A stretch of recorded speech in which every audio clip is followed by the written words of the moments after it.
어느 깊은 가을밤, 나는 평소와 다름없이 인터넷 커뮤니티를 둘러보고 있었다.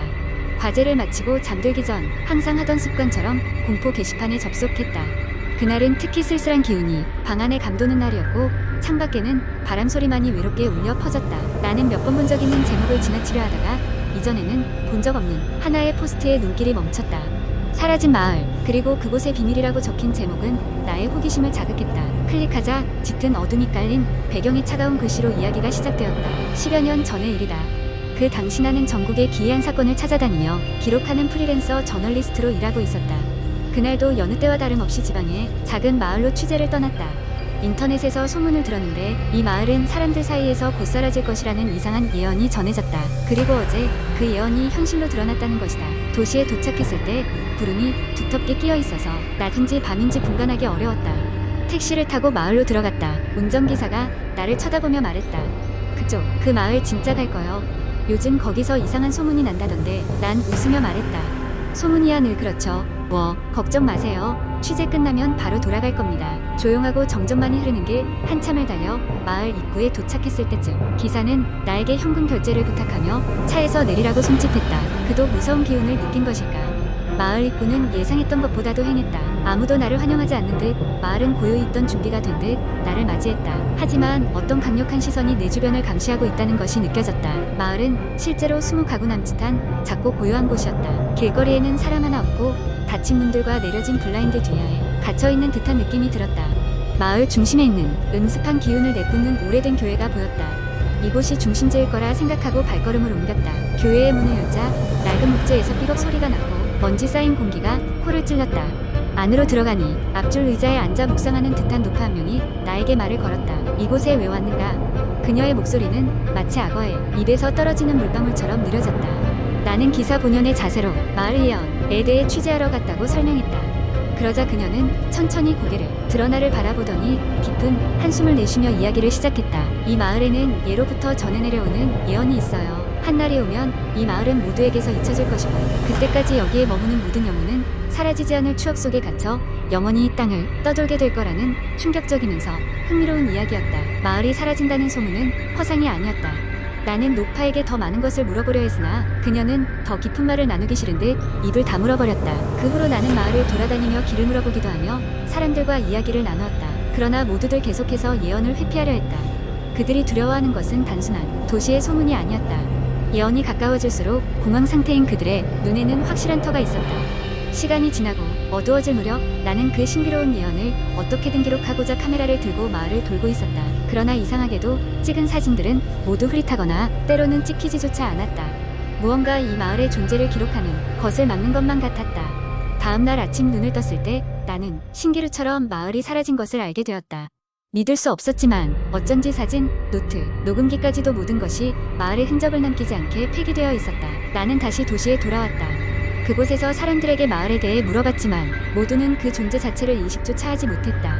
그때 나는 깨달았다. 이제 이 마을은 나에게 있어 하나의 미궁이 되어 그 속의 모든 기억을 가둬버렸다는 것을. 그 이야기를 읽어가면서 나조차도 신비함과 서늘함을 느꼈다. 그리고 댓글창을 내려보니 많은 이들이 그 마을의 진실을 밝혀내려는 듯 여러 의견을 나누고 있었다. 이 한밤의 공포썰은 나를 비롯한 수많은 독자들에게 밤잠을 설치게 했다. 무엇보다도 나는 이 이야기를 곱씹으면서 과연 이 세상에 우리가 알지 못하는 어떤 비밀스러운 공간과 사건들이 존재하는 것이 아닐까, 혹은 그저 누군가의 상상일 뿐일까 하는 생각에 잠겼다. 두 번째 이야기 항구. 인터넷에는 다양한 공포 이야기가 많이 떠돌고 있습니다. 여기서는 그런 이야기 중 하나를 상상력을 더해 길고 자세하게 설명해 보겠습니다. 이 이야기는 허구이며 독자에게 즐거운 공포 경험을 제공하기 위한 것입니다. 서울의 한 복잡한 도심에 위치한 고등학교. 이 학교는 오래된 전통을 가지고 있지만 한 가지 괴담이 학생들 사이에서 꾸준히 회자되고 있었다. 그것은 바로 학교 지하실에서 들린다는 알 수 없는 발소리와 누군가의 울음소리였다. 학교 건물이 60년은 좋게 되어 보이는 만큼 학생들은 농담 삼아서 유령들이라도 사는 개 아니냐며 웃곤 했다. 그러나 시간이 흐르면서 누구도 함부로 그 지하실을 찾으려 하지 않았다.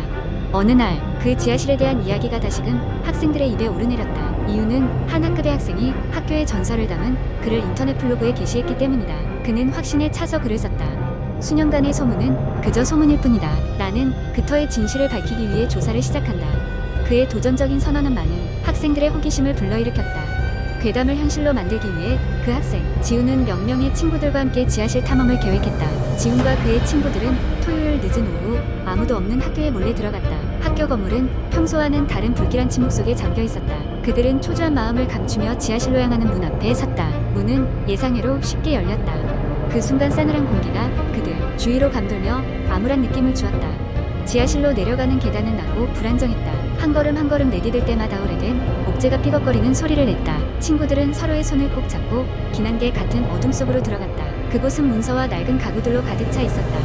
허리 높이까지 쌓여있는 먼지 속에서 그들은 아무것도 찾을 수 없었다. 그러던 중 한 친구가 이상한 것을 발견했다. 그것은 바로 지하실 가장 안쪽 벽에 한 구석에 난 작은 문이었다. 전체적인 설계도상 존재하지 않는 문이었다. 지훈의 마음은 두근거리기 시작했다. 그들은 고민 끝에 문을 열기로 결정했다. 문은 강하게 고정되어 있었지만 일행이 힘을 모아 밀어보니 삐걱대며 열리기 시작했다. 그 순간 차가운 한기의 바람이 그들 얼굴을 스쳐 지나갔다. 방 안은 어둡고 천장에 작은 창으로 들어오는 빛이 거의 전부였다. 벽에는 오래된 사진이 붙어 있었는데 사진 속 인물들은 무표정한 얼굴로 정면을 응시하고 있었다. 그들 중 한 명이 느낌표를 내질렀다. 사진 속의 사람들이 다름 아닌 이전 학교 교직원이라는 것이다. 그들은 저마다 손에 무언가를 들고 있었고 그중 한 명은 정확히 그 지하실의 그 벽 앞에 서 있었다. 어색한 느낌이 그들 사이에 맴돌았다. 비록 아무도 소리내어 말하지 않았지만 모두가 같은 생각을 하고 있었다. 뭔가 잘못된 것 같다. 지훈은 계속해서 방 안을 조사했다. 벽에는 무언가 적혀 있었는데 여전히 알아볼 수 없을 만큼 오래된 글씨체였다. 지훈이 손전등을 비추자 서서히 글자들이 선명해졌다. 그것은 기이한 경고였다. 문을 닫지 않는다면 모두 나갈 수 없으리. 지훈을 비롯한 학생들은 그 말을 진심으로 받아들이지 않았다. 그러나 그때부터 이상한 일이 일어나기 시작했다. 방 안의 온도가 점점 떨어지기 시작했고 어둠 속에서 무엇인가 움직이는 것이 느껴졌다. 누군가가 그들 주위를 맴도는 것만 같았다. 그리고 갑자기 문이 쾅 하고 닫히며 방 안에 그들은 갇히고 말았다. 공포에 질린 그들은 부딪혀보기도 하고 문을 밀어보기도 했지만 문은 더 이상 열리지 않았다. 그때 멀리서 여자의 흐느낌이 들려왔다. 친구들은 서로 얼굴을 마주하며 떨고 있었다. 그들은 그 흐느낌 소리가 점점 가까워지는 것을 느끼며 몇 초가 몇 시간처럼 느껴졌다. 상황이 점점 절망적으로 변해갈 때 지훈은 침착함을 되찾아 생각했다. 어딘가에 이 방을 열 수 있는 단서가 있을 것이라고. 시간이 흐를수록 흐느낌은 잠잠해졌지만 불안감은 극에 달했다. 지훈은 방 안을 샅샅이 뒤졌다. 그리고 마침내 벽 한쪽에 작게 쓰인 글자를 발견했다. 그것은 잊지 말라. 탈출은 손잡이가 있는 반대편에 있다. 는 메시지였다. 지훈은 친구들과 힘을 모아 그 글이 가리키는 방향으로 방을 조사했다. 그리고 마침내 천장 가까이에 감춰진 비밀 통로를 발견할 수 있었다. 그 통로는 이전 구조가 변화하면서 가려졌던 것이었다. 그들은 서둘러 탈출구를 열었고 조심스럽게 그곳으로 빠져나왔다. 지하실을 빠져나올 때 그들은 다시 한번 흐느껴 우는 소리를 들었다. 하지만 이젠 두려워할 시간이 아니었다. 그 길은 지하실 뒤편으로 이어졌고 마침내 빛이 보이는 출구로 이어졌다. 숨가쁘게 뛰어나온 그들은 안전한 학교를 다시 마주할 수 있었다. 그들이 나온 후에는 아무도 그 방을 찾을 수 없었다. 그들이 경험한 그 방과 그것에 얽힌 정체불명의 현상은 그렇게 다시 괴담이 되었다. 그리고 지훈과 그의 친구들은 그날의 경험을 절대 잊지 못했다. 이 이야기는 인터넷에 남아있는 수많은 공포 썰 중 하나일 뿐이다. 그러나 그 진위 여부와 관계없이 이야기의 여운은 계속해서 사람들에게 전해지며 상상의 공포를 자극하고 있었다. 세 번째 이야기 여름밤. 나는 친구들과 함께 도심에서 벗어난 작은 마을로 여행을 떠나게 되었다. 목적지는 오래된 폐가였고 이곳은 이미 여러 인터넷 커뮤니티에서 공포의 대상으로 유명했다. 사람들은 이 집에 들어갔다가 기괴한 경험을 하고 돌아왔다는 소문을 퍼뜨렸고 우리는 그러한 이야기의 진실을 확인해보기로 했다. 늦은 저녁 우리는 마을 근처에 도착했다. 차를 세우고 폐가로 향하는 좁은 오솔길을 걸으며 친구들과 농담을 주고받았다. 길 주변은 빽빽한 나무로 둘러싸여 있었고 해가 완전히 진 후여서 손전등을 켜야 했다. 서늘한 바람과 함께 나뭇잎이 흔들리는 소리가 긴장감을 불러일으켰다. 드디어 폐가가 보이기 시작했다. 집은 썩어가는 나무와 벗겨진 페인트로 덮여 있었고 마치 시간을 품고 있는 유령처럼 서 있었다. 우리는 주저하며 문으로 다가갔고 이미 벗겨진 문이 삐걱이며 열렸다. 안으로 들어가자 곰팡내가 코를 찔렀고 한기 어린 공기가 피부를 얼얼하게 만들었다. 거실은 먼지와 거미줄로 가득했다. 오랜 시간 동안 사람이 머물지 않았음을 알 수 있었다. 그러나 눈에 띄는 것은 벽에 걸린 여러 장의 가족 사진이었다. 이상하게도 사진 속 사람들의 눈은 모두 칠해져 있었고 가족의 얼굴은 어디론가 시선을 두고 있었다. 갑자기 등골이 서늘해졌다. 2층으로 올라가는 계단을 발견했을 때 우리는 좀 더 깊숙이 이 집을 탐험해보기로 했다. 계단은 삐걱거리는 소리를 내며 우리의 때를 간신히 버텼다. 우리는 손전등 불빛을 의지해 복도를 걸었다. 복도 끝에 닫힌 문 하나, 문 위에는 금지라는 붉은 글씨가 적혀 있었다. 이 문이 바로 인터넷에서 자주 언급되던 그 방인 것이다. 순간적인 호기심과 두려움에 우리는 서로의 얼굴을 쳐다봤다. 한 친구가 천천히 손을 뻗어 손잡이를 돌리자 문이 소리 없이 열렸다. 방 안은 생각보다 작았고 벽은 쓰러져가는 책장들로 둘러싸여 있었다. 중앙에는 오래된 나무 의자가 놓여 있었고 맞은편에는 커다란 거울이 걸려 있었다. 우리는 거울 앞에 서서 어색하게 웃으며 장난기를 섞어 사진을 찍었다. 하지만 한 친구가 우리를 부르며 손전등을 거울에 비추었을 때 우리는 그 자리에서 얼어붙었다. 거울 속에 비친 우리의 모습 뒤에 누군가가 어렴풋이 서 있었다. 분명 방 안에는 다른 사람이 있지 않았던 것을 알고 있던 우리는 공포에 사로잡혔다. 서둘러 방을 빠져나와 계단을 뛰어내려가던 우리는 그 낯선 그림자가 계속해서 뒤따라오는 듯한 느낌에 시달렸다. 친구 중 하나가 집을 나서며 문이 닫힐 때 우리가 들어올 때 보았던 그 가족 사진이 다시 보였다.